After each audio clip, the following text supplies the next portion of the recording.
हमारा देश एक बहुत लंबे सदमे के बाद उस सदमे से बाहर आया है और ये संभव हो सका क्योंकि हमारे देश के वीर जवानों ने, सारे क्रांतिकारियों ने साथ मिलकर के लड़ाई की, साथ मिलकर के अंग्रेजोअपने लोहा ली। गांधी को गाली देने वाली पीढ़ी इस आजादी की कीमत को कभी नहीं समझ पाई।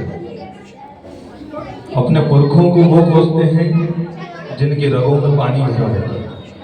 तो हमेशा से प्यारे बच्चों, एक ही बात कहूँगा, मैंने ये देखा है कि एक परिवार में 4 भाई हैं और चारों भाई अलग अलग रह रहे हैं, वो एक नहीं हो पा रहे। लेकिन ये हमारा हिंदुस्तान इतनी सारी भाषाओं को बोलने वाला, इतनी सारी संस्कृतियों को मानने वाला, बहुत सारे मजहब यहाँ पर धर्म है।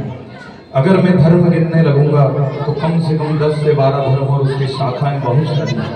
लेकिन आज हम एक हैं, एक छत के नीचे, एक भारत के नीचे रह रहे हैं। तो उसका एक ही कारण है कि हमारे पुरखों ने हमारे लिए जो सपना देखा, वो प्यारा सा संविधान जो हमें दिया, जिसको आजकल कहीं युवा गाली देते दिखाई देते हैं।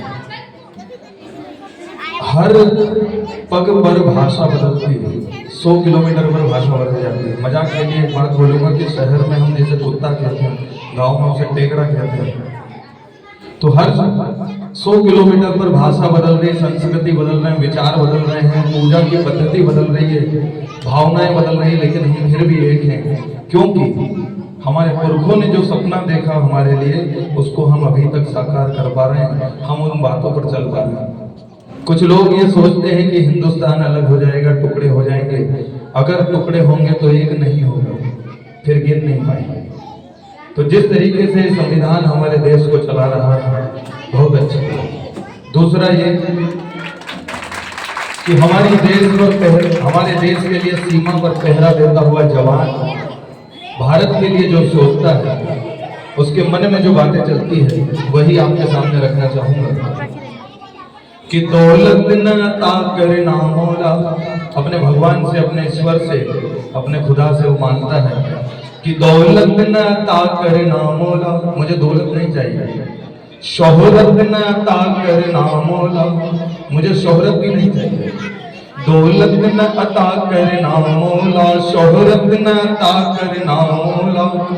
समय वतन की लो पर जब कुर्बान पतंगा हो, होठों पर गंगा हो, हाथों में तिरंगा हो। होठों पर गंगा हो, हाथों में तिरंगा हो। और क्या कहता है जवान? अच्छा, ऐसा बोलते हैं कि मरने के बाद स्वर्ग मिलता है या फिर जन्नत नसीब होती है। लेकिन मैं ये कहूँगा कि जिसने हिंदुस्तान में जन्म ले लिया, उसके लिए जन्नत भी यही है और स्वर्ग भी यही है। नहीं मानो तो यहाँ से कुछ कोसों दूर दूसरे देश हैं जो धर्म के नाम पर लड़ाई नहीं कर रहे, अलग अलग करना चाहता है।